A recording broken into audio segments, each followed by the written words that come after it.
Now, WTWO Sports with Omar Tellow. Hello again, everybody. Phillip Rivers and Jonathan Taylor led the Colts in a much-needed victory at home on Sunday versus Minnesota, and their defense was great. After giving up a field goal to the Vikings, they pretty much shut them down the rest of the game, and the offense scored 28 consecutive points. So what did it look like at Lucas Oil Stadium? Here's some of the 2,500 fans who had a ticket. Second quarter, they trailed, but Jonathan Taylor, he had 101 yards, and this TD, Colts led 7-3. All the way to the third, Kirk Cousins did not like this. Picked off by Kenny Moore, one of 3 interceptions, and the Colts defense was dominant, led to a field goal.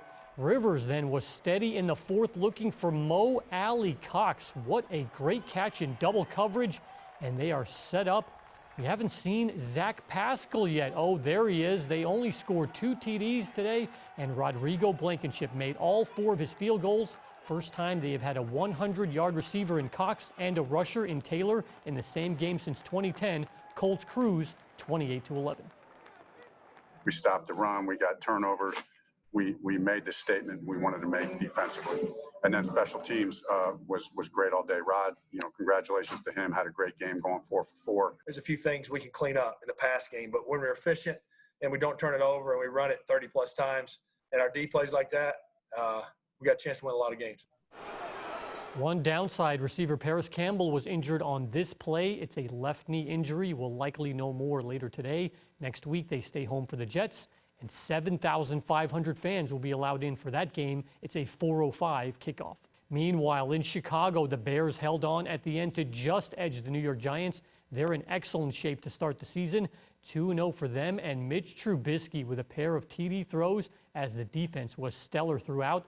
Opening quarter, how about the Bears offense on 3rd and 6? Trubisky with time, and he lobs it to David Montgomery.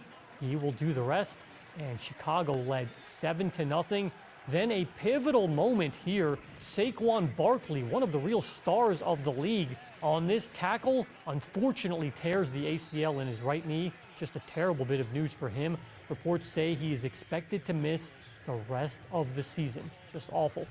Hopefully he has a quick recovery just before the half. 3rd and 8, Trubisky making good decisions. Always helps to have that much time. And he connects with Darnell Mooney, a 15-yard strike.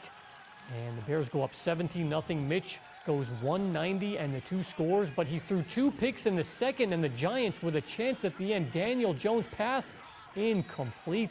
Pass interference called on New York, which effectively ended the game. The Bears are 2-0. Next week, they play at Atlanta at 1 p.m. Not far from there, former Sycamore Robert Tonyan collected his first touchdown of the season on this throw from Aaron Rodgers. That helped the Packers beat the Detroit Lions. Green Bay, like Chicago, is 2-0 to start the year. And we'll close with what likely will not be the only Grand Slam won by this guy, Bryson DeChambeau, who conquered what is considered the toughest of all U.S. Open sites, winged foot. Consider he shot a 67 on a course that didn't allow another round under par on the day. That's how dominant his victory was. 6 shots clear of Matthew Wolff, who came into the final round with the lead. Louis Oosthuizen at 2 over. Harris English and Xander Schauffele also in the top 5. He reflected on the victory. My parents have given so much up for me. I mean, there were times that I went to school without any lunch money, and we had to, make bologna sandwiches and didn't have anything to eat. We had some very, very difficult times, but every single day they always wanted the best for me, and they always gave me the opportunity to go golf, go practice, and go get better. And this one's for my parents. Certainly an easy guy to root for. He collects $2.25 million for the win and joins Jack, Tiger, and Bryson, of course, as the only golfers to win an NCAA title, the U.S. Amateur, and the U.S. Open.